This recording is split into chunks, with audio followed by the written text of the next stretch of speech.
Dua al-Suq, the hadith in where Nabi sallallahu alayhi wasallam taught us what to say when we enter the marketplace. Listen to this. And Nabi sallallahu alayhi wasallam, he said, whoever enters the marketplace, whoever enters the stores, the malls, and he says, La ilaha illallah, wahdahu la sharika lah, lahul mulku wa lahul hamdu yuhyi wa yumit, biyadihi al-khayr, wa huwa ala kulli shay'in qadir. The one who says this, as he enters the marketplace, what's his reward? كُتِبَ لَهُ بِهَا أَلْفَ حَسَنَةٍ. Allah Azza wa Jal writes for him 1,000,000 hasanat and wipes away from him 1,000,000 sins. وَبُنِيَ لَهُ بَيْتٌ فِي الْجَنَّةِ. And Allah Azza wa Jal builds for him a house in the paradise. Allahu Akbar. What is this reward? You know why the reward was so huge? Because when you enter a marketplace, the marketplace is not a place of dhikrullah. It's not a place in where people gather and remember Allah. Rather, the marketplace is the most hated place to Allah subhanahu wa ta'ala. As in the authentic hadith found in Sahih Muslim. What it means is that not the land is hated to Allah, but what happens in the marketplace is hated to Allah Azza wa Jal. People cheating in marketplaces. People are swearing. People are lying. There's deception, backbiting, gossip. Men and women looking at each other. This is what happens in marketplaces. These are filth. These are hated places to Allah subhanahu wa ta'ala. Rather than Nabi sallallahu alayhi wa sallam, when he described the marketplace, he said, إِنَّهَا مَعْرَكَةُ الشَّيْطَانِ وَبِهَا يَنْصِبُ رَايَتَهُ. That the marketplace, it's a war zone of the shaitan.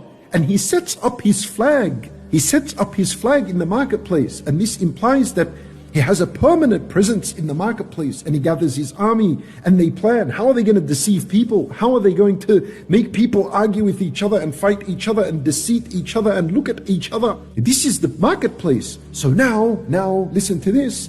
And Nabi sallallahu alayhi wa sallam says, whoever enters the marketplace and says this dhikr of La ilaha illallah, wahdahu la sharika lah, lahul mulku wa lahul hamdu yuhyi wa yumit, biyadihi al-khayr wa huwa ala kulli shay'in qadir, Allah would give him 1,000,000 hasanat, wipe away 1,000,000 sayyi'at, and build for him a house in the paradise. Why? Because he made dhikr of Allah in a place where dhikrullah is abandoned, it's neglected. He made dhikr of Allah Azza wa Jal in a time and place where dhikrullah is unheard of. Rather, ash-shaytan is there. Allahu Akbar. So now you understand why he had such a high reward. And this, my brothers and sisters in Islam, is the point that I'm mentioning.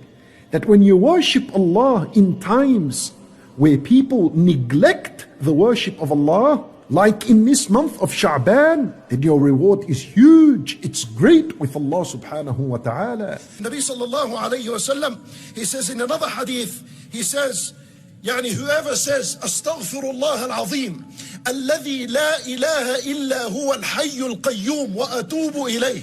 Listen, very simple dua to remember. Astaghfirullah al-azim alladhi la ilaha illa huwa al-hayy al-qayyum wa atubu ilayh. What's the result? Listen to this result. And Nabi sallallahu alayhi wa sallam, he says, غُفِرَ لَهُ وَإِن كَانَ قَدْ فَرَّ مِنَ الزَّحْفِ. That Allah Azza wa Jal would forgive him even if he ran away from the battlefield. Now understand this. You know that running away when you're already on the battlefield, engaged in war against the enemy of Allah, and you turn your back and you run away, that is a major sin. Not a minor sin, it's a major sin.